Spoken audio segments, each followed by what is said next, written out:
তোমার বিয়ে দেরি হচ্ছে? তাহলে শুনো এই সাহাবীর গল্প। আমার বোন ও ভাই, তুমি কি তোমার দোয়া কবুল না হওয়ায় ভেঙে পড়েছ? তুমি কি ভাবছ, আমার বিয়ে কেন এখনো হচ্ছে না?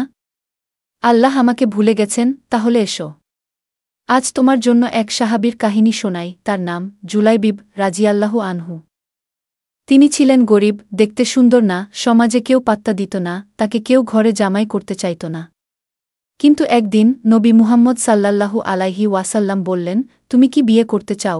জুলাইবিব, তিনি মাথা নিচু করে বললেন, হে আল্লাহর রাসূল, আমাকে কে বিয়ে দেবে? রাসূল সাল্লাল্লাহু আলাইহি ওয়াসাল্লাম নিজেই এক সাহাবীর ঘরে প্রস্তাব পাঠালেন।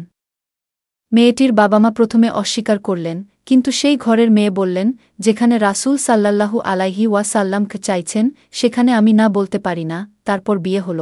কিন্তু জানো কি, বিয়ের কিছুদিন পরেই এক যুদ্ধে জুলাইবিব রাজিয়াল্লাহু আনহু শহীদ হন। নবীজি সাল্লাল্লাহু আলাইহি ওয়াসাল্লামকে নিজ হাতে তার দাফন করলেন। আর তখন নবী মুহাম্মদ সাল্লাল্লাহু আলাইহি ওয়াসাল্লাম কাঁদতে কাঁদতে বললেন, এই দুনিয়ায় তার কেউ ছিল না, কিন্তু সে এখন জান্নাতে আমার সাথেই থাকবে। সহিহ মুসলিম 2472। তাহলে বলো আমার বোন, তোমার বিয়ে দেরি হচ্ছে মানেই কি আল্লাহ তোমাকে ভুলে গেছেন? না, বরং তিনি তোমার জন্য অপেক্ষা করছেন, সঠিক মানুষ, সঠিক সময় আর সঠিক নিয়ামতের জন্য। তোমার কি আমল হওয়া উচিত? যে ব্যক্তি তাকওয়া অবলম্বন করে, আল্লাহ তাকে উত্তম পথ ও রিজিক দান করেন।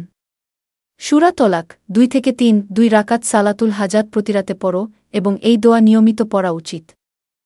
اللهم ارزقني زوجا صالحا يعينني على طاعتك. হে আল্লাহ, তুমি আমাকে এমন একজন সৎ জীবনসঙ্গী দান করো, যে তোমার পথে আমাকে সাহায্য করবে। তাহলে আমার প্রিয় বোন ও ভাই, তুমি দেরি দেখে ভেঙে পড়ো না, কারণ তোমার নিয়তি তো লেখা আল্লাহর হাতে। তুমি শুধু ধৈর্য ধরো আর নিজেকে প্রস্তুত করো, কারণ যখন সময় আসবে, তুমি এমন কাউকে পাবে, যাকে আল্লাহ নিজ হাতে তোমার জীবনে পাঠাবেন। এই ভিডিও যদি তোমার অন্তরে একটু হলেও আলো জ্বালিয়ে দেয়, তাহলে প্লিজ দিনের পথ সাবস্ক্রাইব করো, লাইক দাও, কমেন্ট লিখো আমি ধৈর্য ধরব ইনশাআল্লাহ, আর একটি বার শেয়ার করো, হয়তো কারো জীবন বদলে যাবে।